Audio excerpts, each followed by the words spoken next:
PT Daya Mitra Telekomunikasi, Mitratel, dalam prospektus ringkas terbarunya menyebut, harga penawaran umum saham perdana atau Initial Public Offering, IPO, ditetapkan sebesar di Rp800 per saham. Harga IPO Mitratel ini di rentang bawah dari harga yang ditawarkan sebelumnya, yakni Rp775-975 per saham.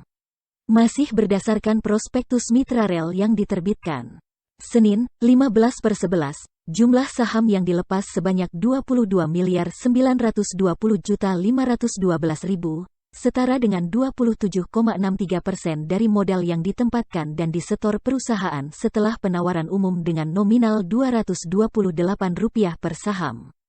Dari aksi korporasi ini, perusahaan menara ini akan mendapatkan dana segar senilai Rp18,34 triliun. Namun, jika ada kelebihan pemesanan pada penjatahan terpusat, perusahaan menara milik PT Telkom Indonesia TLKM, Mitratel ini akan mengeluarkan sebanyak-banyaknya Rp2.619.487.000 saham biasa atas nama dengan nilai nominal Rp228 per saham atau mewakili sebanyak-banyaknya 3,06% dari modal ditempatkan dan disetor penuh. Dengan begitu, Mitratel akan memperoleh dana dari IPO ini senilai Rp20,43 triliun. Adapun untuk program pemberian saham penghargaan dalam program Employee Stock Allocation, ESA, dan hak opsi pembelian saham dalam program Management and Employee Stock Option Plan, MESOP, Mitratel mengalokasikan 0,11% saham dan 0,13%.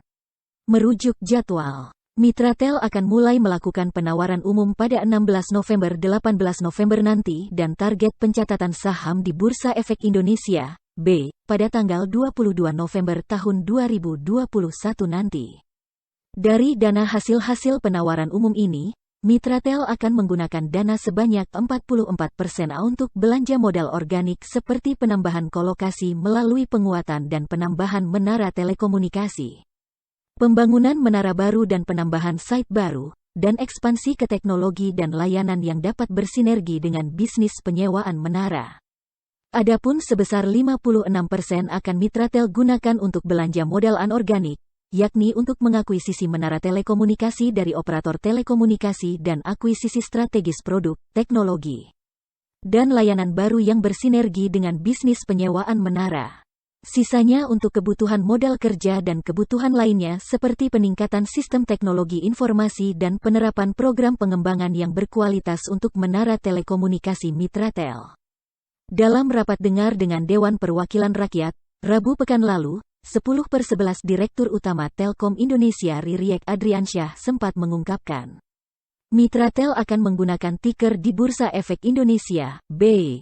Ia juga menjelaskan rencana ke depan Mitratel akan mengembangkan bisnis Intinua, antara lain dengan menambah menara di berbagai daerah, baik membangun tower maupun akuisisi menara.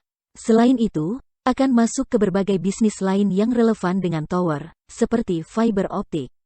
Apa itu membangun fiber optik atau akuisisi perusahaan fiber optik? Ini akan dilakukan Mitratel, ujar Ririek saat itu.